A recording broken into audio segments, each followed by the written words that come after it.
Hello, yeah, this video has taken on a little bit of a different turn to what I was expecting, to be honest.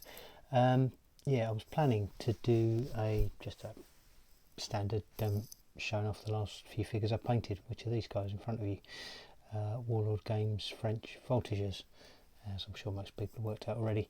Yeah, really lovely figures, really enjoyed doing them. I've showed some before, so I didn't anticipate there was going to be too much chat to go into around them, but I made a couple of modifications on these ones just to try and set them a bit different. This guy, these guys, these actually come with separate heads, so it gives you some scope to do some playing around. The last group of these I just used the heads that came in the pack, and I did for 4 of these fellas, but this guy I've just put on that's actually from, believe it or not, a Gripping Beast Dark Age Warrior head. There's a few spare on the sprue, and actually quite, that will cover lots of periods. That head crops up in various units I've done, to be honest. But yeah, it seemed to fit the bill quite nicely there, and I thought put a shaker on the floor. So obviously, yeah, just done a bit of butcher another head and take the plastic head and take the shaker off.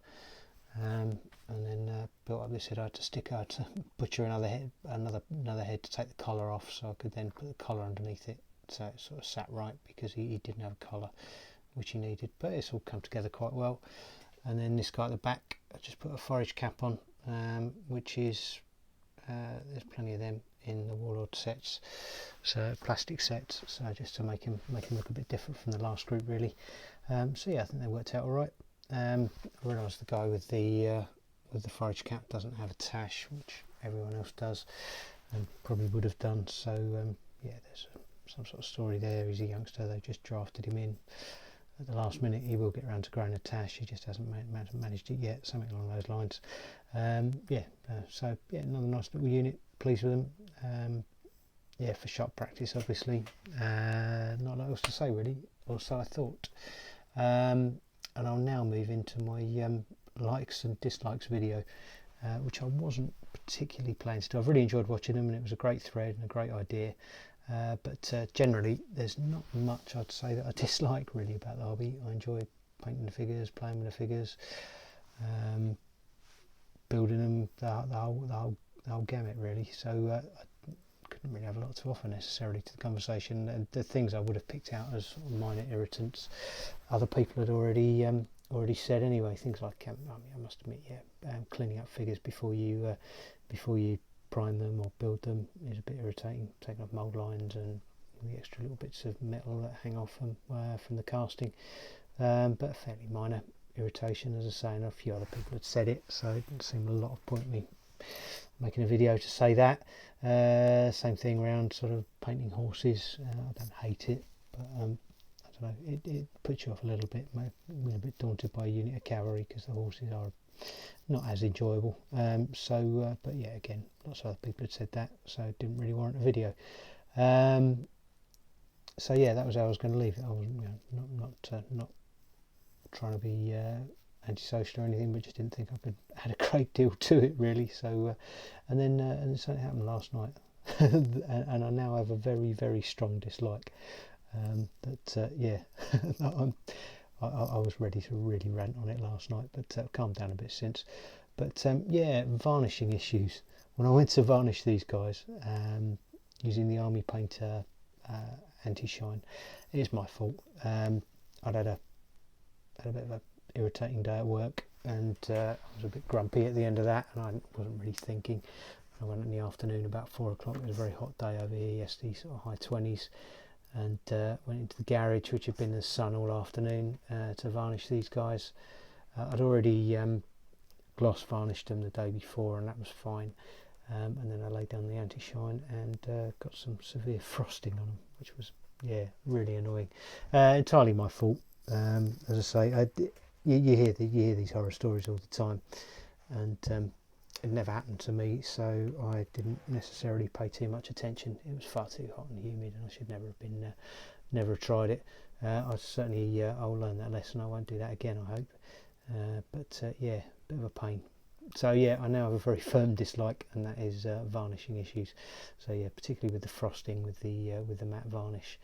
So yeah, be very careful of that. I think I managed to pull it around a bit. They were really bad. Fortunately, I'd only done these 6. I hadn't varnished anything else, and fortunately I spotted it on the first couple of passes, so it was only one half of them, either the front or the back, and then I sort of turn them around and do the rest.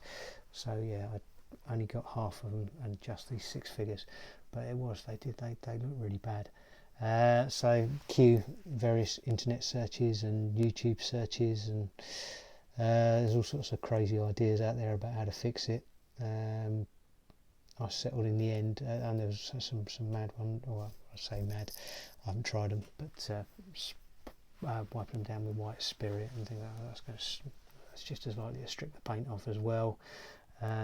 So yeah, I settled in the end painting them with olive oil, which a lot of people suggested, and I thought that's fairly inoffensive. That can't go too wrong, hopefully. And it worked out all right. They're not 100% of what they were before. It doesn't really sharpen the camera so much, but if you were to have them in your hand and you looked at one side and then the other side, you'd see one side was a little bit flatter than the other where the frosting happened. But I've probably gone back to 80-90% of what they were before, and that wasn't a bad result in the end. So yeah, I'll take that. So yeah, just so suddenly I now have a likes and dislikes video. As I say, I pretty much like most things. I wouldn't even say I've got a favourite aspect of the hobby, to be honest. I like doing all parts, and yeah, depending on the mood, sometimes it's quite nice just to lose yourself in the painting, stick on a podcast or a YouTube videos, whatever it might be. But there's other times when it's good to get together and socialise and play some games, which I must admit is something I'm missing at the moment, but hopefully not forever. So yeah, so I now have a likes and dislikes video, and this is it. And the dislike, I don't want to end on a negative, but God, the frosting with the varnish was very, very annoying. And a real word of caution, you know, as I say, if it's you read about it a lot and you think, oh, it won't happen to me, it's never happened before, I've done loads of it, and but it can. And if you're silly and you start trying to varnish in, say, 28-degree heat or whatever it was we had yesterday, it was very, very humid, and I was picking pretty much the hottest part of the day. And yeah, I got my just desserts there, I think. So lesson learned, and I stupidly had to learn that lesson the hard way. So yeah, if you take anything from this video, be a bit cautious yourself, and hopefully you won't have to learn it the hard way as well. So yeah, I'll leave it there. But yeah, another unit done, so which is great. And on to the next one. Doing some French Grenadiers at the moment, which are almost finished actually, so it won't be too many days hopefully before I can put another video of those up. Actually, I've done one group of 8, I might do another group of 8 as well, and put the 2 lots up together, make more sense, rather than keep boring you with the same looking figures each time. So yeah, I'll leave it there. I've talked for far longer than I intended to, but thanks for watching, subscribing, really appreciate it, and yeah, really enjoying your stuff as well, so keep it coming, and I'll keep watching and subscribing as well. I'll put some stills up at the end, and you can see these guys a bit closer up because they are lovely figures, whatever the state of the paint job and the frosting, but yeah, nice figures, so worth a look. And thanks for watching. As I say, I won't repeat all that again, and speak to you again soon. Take care.